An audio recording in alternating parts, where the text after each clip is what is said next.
आज मैं आपको एक और पूरी धाम के बारे में बताने जा रहा हूँ जो झारखंड के रांची ज़िले में है। इस स्थान का नाम है जगन्नाथपुर। भगवान जगन्नाथ जी ने इस स्थान में निवास करने की इच्छा स्वयं व्यक्त की।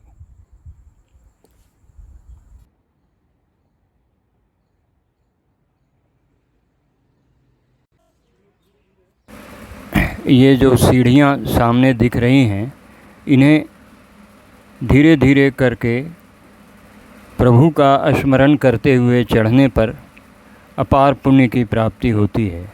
मानो ये सीढ़ियाँ आपको स्वर्ग के उस द्वार की ओर ले जा रही हैं जहाँ प्रभु जगन्नाथ अपने महल में निवास करते हैं।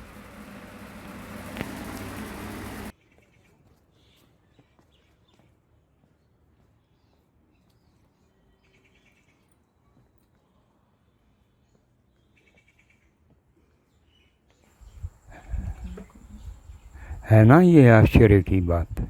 जी हाँ, बिल्कुल आश्चर्य की बात है, परंतु बिल्कुल सही भी है। प्रभु श्री जगन्नाथ ने स्वयं ही ऐसी इच्छा व्यक्त की। तो आखिर उन्होंने ऐसा किया क्यों? उन्होंने ऐसा इसलिए किया कि सुदूर में निवास कर रहे उनके भक्तों के दर्शन की इच्छा पूर्ण हो सके,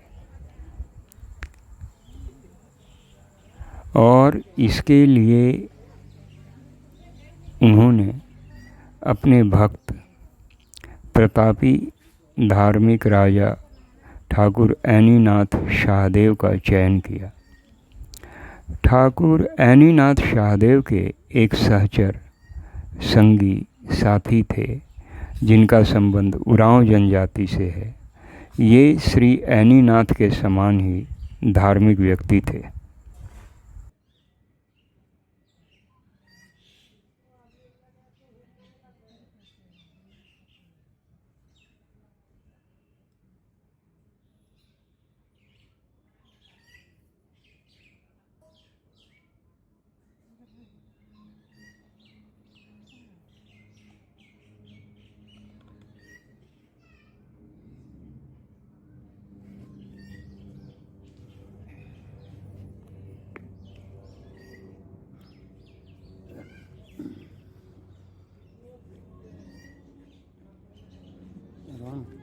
बाहर का ले लेते हैं पहले।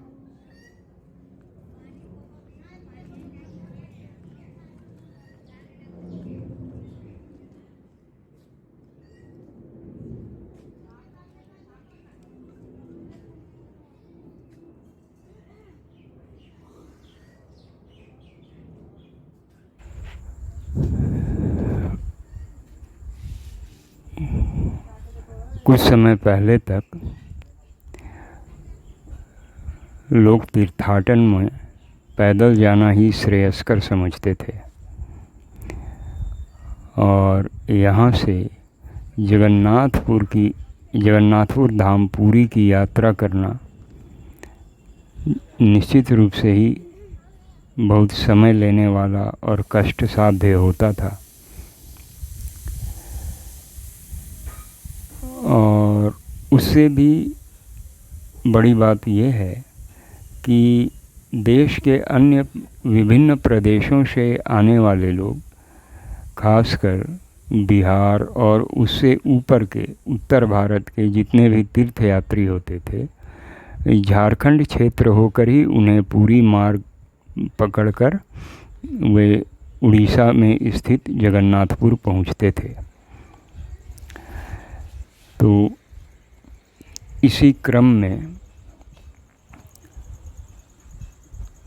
लोग विभिन्न जगहों पर, विभिन्न स्थानों पर अपनी यात्रा स्थगित करते, आराम करते, फिर उसके बाद उठकर पैदल जगन्नाथ जी की दर्शन के लिए पुरी पहुंचा करते थे। ऐसे में श्री जगन्नाथ जी ने अपनी उपस्थिति का एहसास कराया ठाकुर ऐनीनाथ शाहदेव जी को, और उनके जो संगी थे, साथी थे, उनको भी, और स्वयं श्री प्रभु ने उनसे अपने विग्रह को उपयुक्त स्थान पर समायोजित करने की सलाह दी।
झारखंड के रांची मुख्यालय से कुछ ही दूरी पर स्थित यह मंदिर लोगों की श्रद्धा का केंद्र बना रहता है। यहाँ सालों भर दर्शनार्थी आते रहते हैं और मंदिर के चारों ओर पसरी हुई प्राकृतिक खूबसूरती का भी आनंद उठाते हैं। और उनके लिए तो भगवान का दर्शन ही सबसे प्रमुख तत्व होता है, मगर यहाँ की प्राकृतिक सुंदरता का भी वे भरपूर आनंद लेते हैं। और ये देखिए, ये मंदिर के पीछे का पृष्ठभाग है, जहाँ पर सड़क से ऊपर चट्टान पर स्थित मंदिर तक पहुँचने का ये रास्ता बना हुआ है।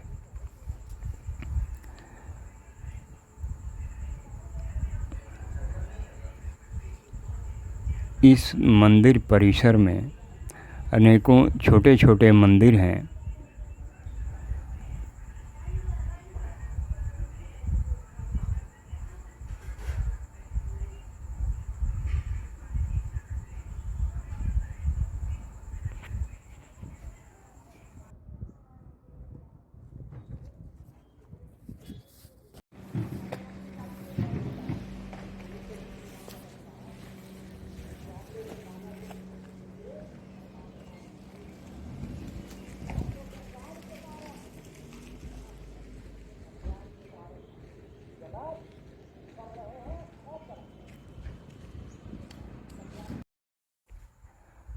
अब मंदिर को जब समायोजित करने की सलाह स्वयं प्रभु ने स्वप्न के माध्यम से अपने भक्तों को दी, तो भला भक्त कैसे स्वयं श्री प्रभु की इस अलौकिक अनुकंपा को अस्वीकार कर सकता है। भगवान के इस प्रकार से स्पष्ट आदेश पाने के बाद, अर्थात स्वप्न में दर्शन देने के बाद, मंदिर के लिए रांची जिले में धुरुआ के पास एक उपयुक्त स्थान का चयन करके मंदिर निर्माण की प्रक्रिया प्रारंभ की गई।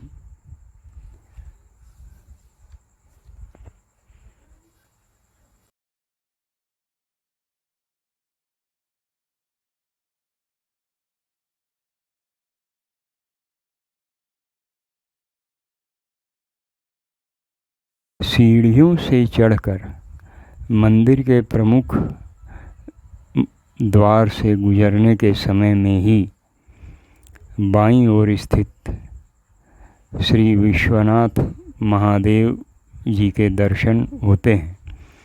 इस मंदिर के दरवाज़ों की शोभा अत्यंत ही मनोहारी है और कुशलता से की गई कारीगरी इसे अत्यंत आकर्षक बनाती है। दरवाजे पर उकेरी गई श्री गणेश जी की आकृति भी अत्यंत ही मनोहारी है।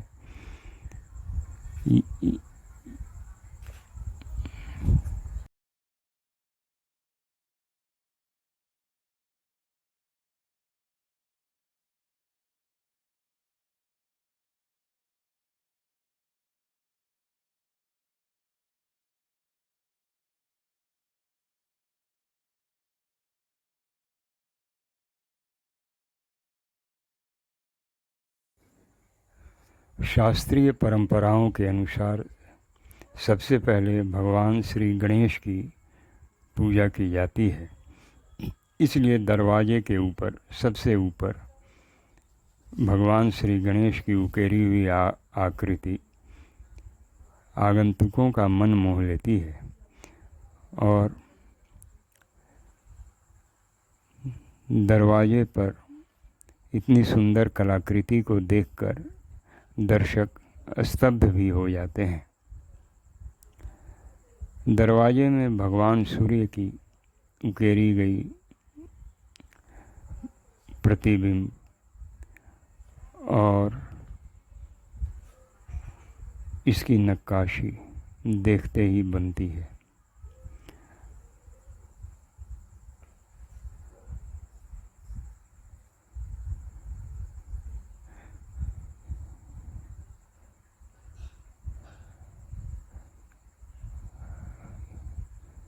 भक्तगण मंदिर में प्रवेश करने से पहले ही भगवान श्री भोलेनाथ के शिवलिंग की आराधना करके आगे बढ़ते हैं।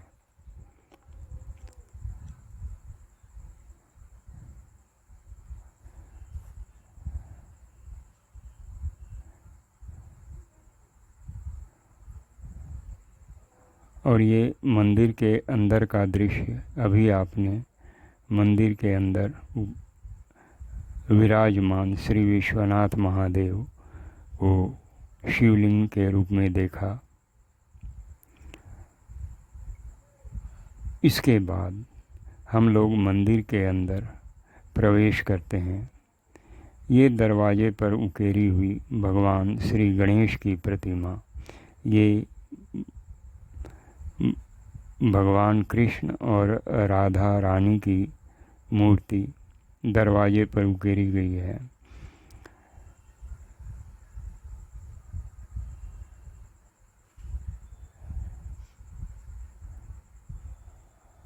और इस तरह से यहाँ पर एक शिलापट जिसमें ठाकुर ऐनीनाथ शाहदेव के द्वारा मंदिर निर्माण के बारे में बताया गया है।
और मंदिर के प्रांगण में ही मंदिर के अंदर जाते ही बाईं ओर विष्णु पादुका मंदिर और गणपति मंदिर के दर्शन होते हैं।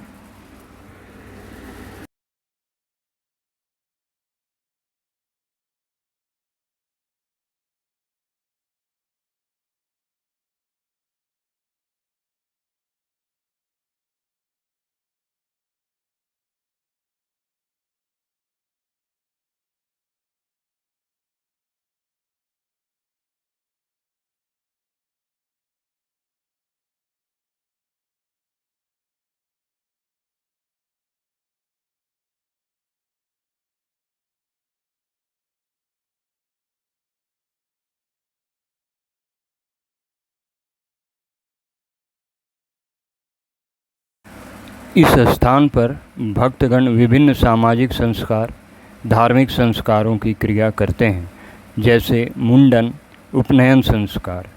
विवाह के समय भी जब लग्न का समय होता है, यहाँ काफ़ी भीड़ हो जाती है। मंदिर है जिसका अभी अभी आपने तुरंत दर्शन किया। वामन देव भगवान विष्णु के 12 अवतारों में से एक प्रमुख अवतार माने जाते हैं, जिन्होंने इस धरती में आकर राजा बलि से 3 गज की भूमि मांगी थी। और राजा बलि ने यह जानते हुए भी कि ये ब्राह्मण वेशधारी वामन तीनों लोकों के स्वामी हैं, यह जानते हुए भी उन्होंने भगवान को 3 कदम की भूमि नाप कर ले लेने की अनुमति दे दी थी। और उसी 3 कदम में वामन देव ने तीनों लोगों को नाप लिया था। ये भगवान विष्णु के अवतार की लोमहर्षक घटना श्री जगन्नाथपुर मंदिर में के पृष्ठभाग में उनके लिए समर्पित एक छोटा सा मंदिर लोगों का ध्यान आकर्षित करता है। हालांकि जब बहुत भीड़ भाड़ होती है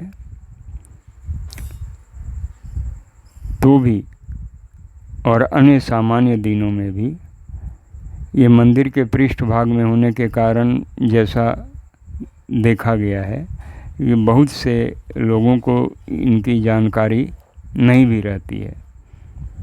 इसलिए भगवान वामन देव के बारे में मैंने विशेष रूप से इसको प्रकाशित करने की और दिखाने की चेष्टा की है। ये मंदिर, मुख्य मंदिर के पृष्ठभाग से मंदिर किस प्रकार दिखाई देता है, इसकी कोशिश इस वीडियो में की गई है। इसी के साथ ही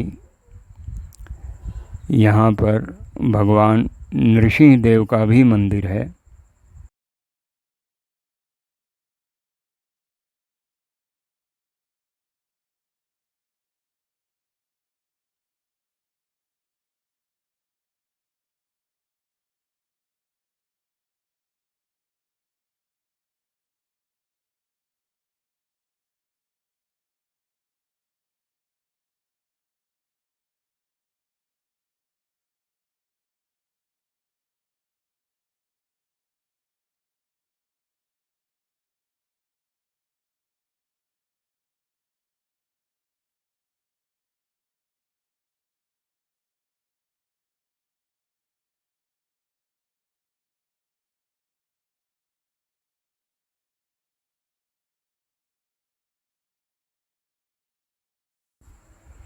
और यह मंदिर के पृष्ठभाग में ही भगवान नृसिंह देव का मंदिर है, जिन्होंने भक्त प्रहलाद की रक्षा के लिए धरती पर नृसिंह अवतार लेकर जन्म लिया और हिरण्यकशिपु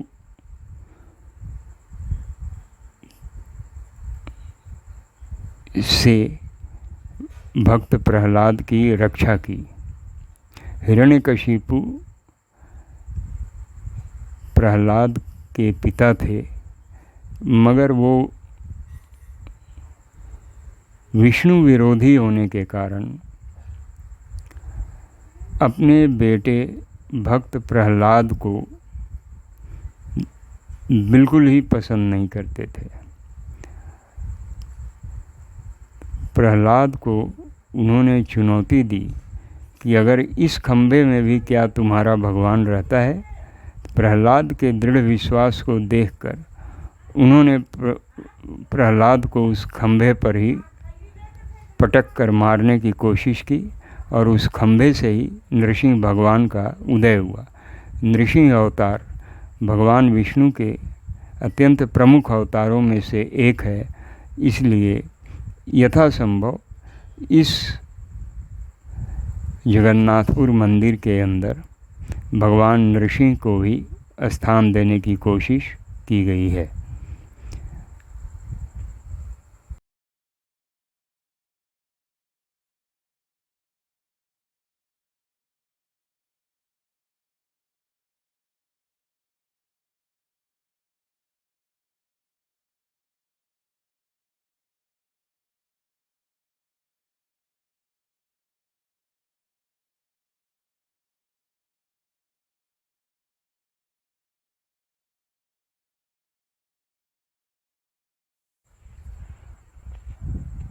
और यह मंदिर में दान देने वाले प्रमुख दाताओं की सूची।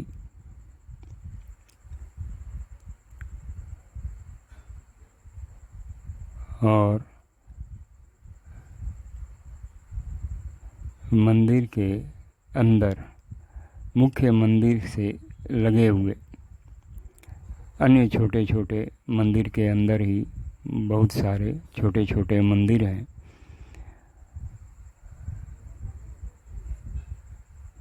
इस तरह से भगवान जगन्नाथपुर के मंदिर की महिमा झारखंड का पुरी कहलाने की पूर्ण योग्यता रखता है और लोग इसे झारखंड का पुरी धाम भी कहते हैं। आशा है आपको यह वीडियो अच्छा लगा होगा, और अगर अच्छा लगा होगा तो कृपया इसे सब्सक्राइब करने की कृपा करेंगे। आपका आभारी रहूँगा।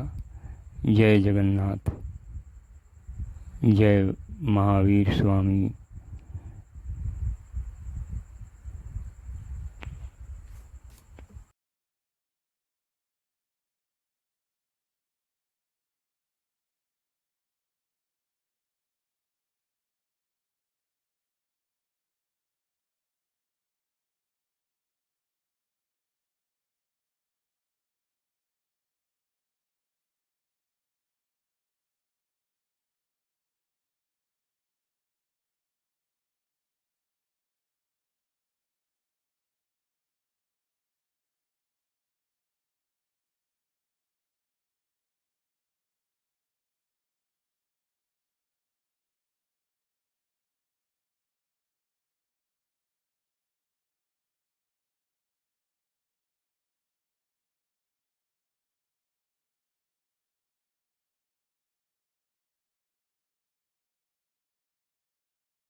और मंदिर से 25-30 किलोमीटर की दूरी पर ये जो मंदिर आपको दिख रहा है, ये भगवान की मौसी बाड़ी कहा जाता है, जहाँ भगवान रथ यात्रा के बाद जाकर कुछ दिन विश्राम करते हैं। तो इसका महत्व मुख्य मंदिर से किसी भी मायने में कम नहीं है।